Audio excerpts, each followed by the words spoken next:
जो बीत गया उसके लिए हमें परेशान नहीं होना चाहिए, न ही हमें भविष्य के बारे में चिंतित होना चाहिए। विवेकी पुरुष केवल वर्तमान क्षण से निपटते हैं। सांप के दांत में, मक्खी के मुंह में और बिच्छू के डंक में जहर होता है, परंतु दुष्ट मनुष्य इससे अतृप्त है। एक अशिक्षित व्यक्ति का जीवन कुत्ते की पूंछ की तरह बेकार है, जो न तो उसके पिछले सिरे को ढकती है और न ही कीड़ों के काटने से बचाती है। जब तक आपका शरीर स्वस्थ और नियंत्रण में है और मृत्यु दूर है, अपनी आत्मा को बचाने का प्रयास करें। जब मृत्यु निकट हो तो तुम क्या कर सकते हो? वह जो हमारे मन में रहता है वह निकट है, हालांकि वह वास्तव में दूर हो सकता है, लेकिन जो हमारे दिल में नहीं है वह दूर है, भले ही वह वास्तव में पास हो। नैतिक उत्कृष्टता व्यक्तिगत सुंदरता के लिए एक आभूषण है। धर्मी आचरण, उच्च जन्म के लिए, सीखने में सफलता और धन के लिए उचित खर्च। किसी व्यक्ति की उत्पत्ति का अनुमान उसके व्यवहार से, उसके मूल स्थान का उसके स्वर से और उसके भोजन के सेवन का अनुमान उसके पेट के आकार से लगाया जा सकता है। पृथ्वी सत्य की शक्ति द्वारा समर्थित है। यह सत्य की शक्ति है जो सूर्य को चमकाती है और हवा चलती है। वास्तव में सभी चीजें सत्य पर टिकी हुई हैं। अपने व्यवहार में बहुत ईमानदार न हो, क्योंकि जंगल में जाकर आप देखेंगे कि सीधे पेड़ कट जाते हैं और टेढ़े खड़े रह जाते हैं।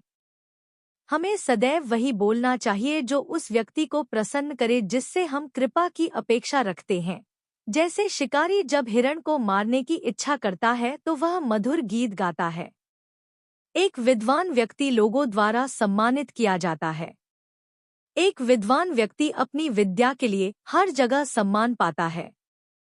वास्तव में विद्या का सर्वत्र आदर होता है। अत्यधिक सुंदरता ने सीता का अपहरण कर लिया, अत्यधिक अभिमान ने रावण को मार डाला और अत्यधिक दान ने राजा बलि को गंभीर संकट में डाल दिया। इसलिए अति किसी भी चीज की बुरी होती है। बहुत ज्यादा से बचना चाहिए। एक बुद्धिमान व्यक्ति को एक सम्मानित परिवार की लड़की से शादी करनी चाहिए, भले ही वह कुरूप हो। उसे अपनी सुंदरता के कारण नीच जाति के व्यक्ति से विवाह नहीं करना चाहिए। समान स्थिति वाले परिवार में शादी करना बेहतर है। एक बार मनुष्य की महत्वाकांक्षा जागृत हो जाए तो उसे कोई नहीं रोक सकता। एक व्यापारी के लिए कोई देश बहुत दूर नहीं हो सकता। एक बुद्धिमान व्यक्ति के लिए विदेश जैसी कोई चीज नहीं होती है।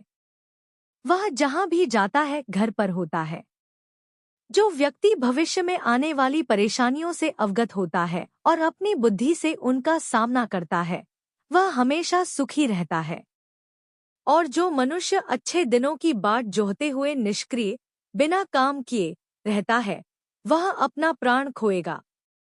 यदि आपको बुरे व्यक्ति और सांप के बीच चयन करना है, तो सांप को चुनें, क्योंकि सांप आपको केवल आत्मरक्षा में काटेगा, लेकिन एक दुष्ट व्यक्ति किसी भी कारण और किसी भी समय या हमेशा काटेगा।